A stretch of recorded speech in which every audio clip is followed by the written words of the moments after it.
Bonjour, bienvenue dans cette nouvelle série de vidéos sur comment réussir son expatriation à Madère ou alors éventuellement ailleurs dans le monde.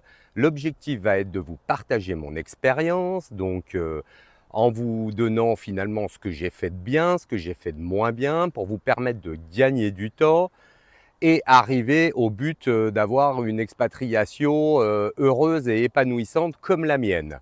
Donc ça va être une vidéo qui va être faite en face cam, il n'y aura pas beaucoup de montage, voilà, l'objectif ça va être d'être le plus authentique possible, donc j'espère que ça vous plaira. Si le concept vous intéresse, commentez et likez, ça fait toujours plaisir et ça nous aide. Là, je finis ma balade et après je vais chercher un ami à l'aéroport de Funchal. Donc vous comprendrez pourquoi après. Voilà, je vous explique un peu le contexte. Il y a 15 jours, j'ai un voyant qui s'allume sur mon véhicule. J'emmène la voiture au garage et là, le garagiste me dit « Ouh là là, problème moteur, il faut immobiliser le véhicule ». Donc, comme vous savez, on vous en a déjà parlé avec Cédric, habitant sur une île, parfois les choses prennent du temps. Et effectivement, les pièces, le temps qu'elles arrivent du continent, voilà, il peut se passer un certain délai. Le problème étant, c'est que mon fils étant toujours, voilà, c'est pas les vacances scolaires, donc il faut encore l'emmener à l'école. Et vu qu'on avait choisi un peu avec ma femme de déconsommer quand on est arrivé à Madère, donc d'avoir qu'une voiture au lieu de deux, puisqu'on télétravaillait tous les deux, on se retrouve bloqué. Donc j'appelle un ami, je lui explique la situation, il me dit écoute, pas de problème, ça tombe bien, moi je rentre en Suisse chez moi, donc prends mon véhicule et tu viendras me chercher à l'aéroport. Et je vous en avais déjà parlé dans les précédentes vidéos, mais voilà, je vous donne un exemple de l'importance de s'ouvrir, d'avoir des amis, de rencontrer des gens, de rendre service aux autres pour qu'ils puissent aussi vous rendre service, parce que parfois, en habitant à l'étranger, vous serez confronté à des galères où vous serez responsable ou pas, peu importe, mais vu que votre famille n'est pas là, vos amis proches ne sont pas là, je considère qu'une expatriation réussie, c'est une expatriation où vous rencontrez des gens, que les autres puissent compter sur vous et réciproquement. Et bien évidemment que dans votre chemin d'expatriation, vous rencontrerez des gens magnifiques, mais aussi des personnes un peu moins bien. Les expatriés sont la même catégorie d'êtres humains que les autres, bien évidemment, hein. Donc il y a des belles personnes et il y a des sacrés cons. Ça, mais je reviendrai plus tard dans une vidéo là-dessus.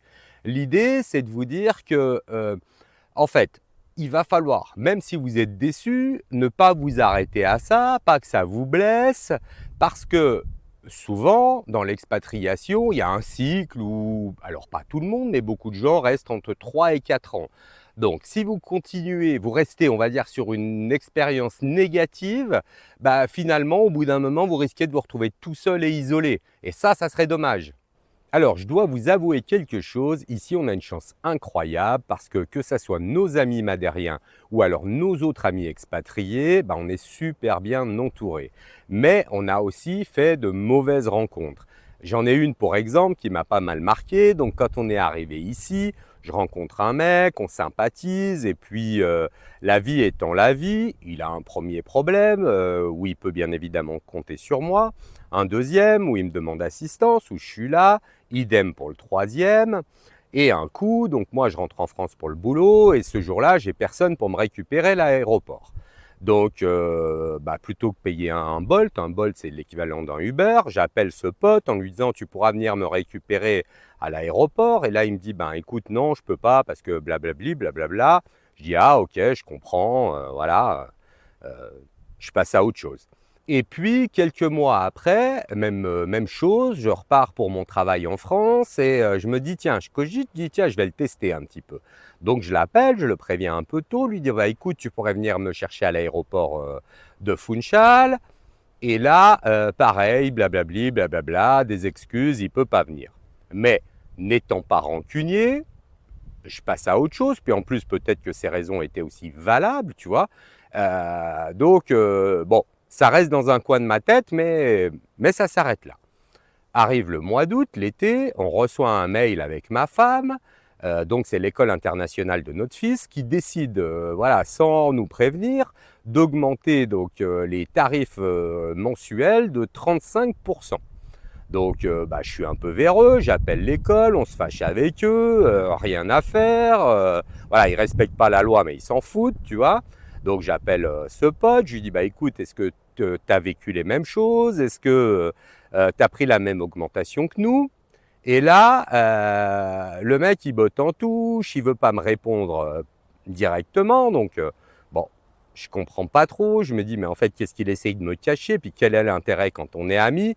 Donc, tu vois, ça me choque un peu. Puis là, je suis dans un truc où, tu vois, émotionnellement, ça me touche, quoi, de me faire niquer comme ça de 35% sans nous prévenir. Bon. Et finalement, on avait déjà une soirée qui était prévue, voilà, en amont. Et donc, c'était au début que où j'ai rencontré Cédric. Et, et on passe la soirée. La soirée, c'est une catastrophe. Le mec, il fait la gueule toute la soirée parce que Cédric, il se marre. Et le lendemain, j'ai un coup de fil où on me dit écoute, voilà, Cédric, c'est pas un mec de notre classe sociale, je vois pas ce que tu fous avec lui. Et puis, c'est un mec low cost. Voilà, tu vois, l'ignominie jusqu'à son paroxysme. Voilà, bah écoute, ça fait partie des choses et des gens que tu peux rencontrer. Puis il y en a sûrement d'autres qui ont plein d'autres histoires similaires, tu vois, dans l'expatriation. Mais ça, c'est une histoire qui m'a marqué. Alors parfois, bah voilà, on prend des tartes comme ça, mais en fait, c'est pas grave parce que si on reste ouvert, on va rencontrer plein de belles personnes après. Alors il faut faire attention, pas donner de l'argent, pas faire des choses que vous n'avez pas envie pour vous mettre en danger, ça c'est sûr. Par contre, voilà, quand on s'expatrie, on repart à zéro, donc il faut toujours rester ouvert et avoir voilà, le cœur, vraiment c'est important, le cœur grand ouvert qui vous permettra de continuer à faire des belles rencontres et à trouver des gens qui vous ressemblent. Alors voilà, c'est la fin de cette première vidéo. Je reviendrai avec d'autres sujets sur comment réussir votre expatriation. J'espère que ça vous a plu. Voilà, dites-le moi en commentaire, mettez-moi un pouce si ça vous a plu et je vous dis à tout bientôt. Ciao, bye!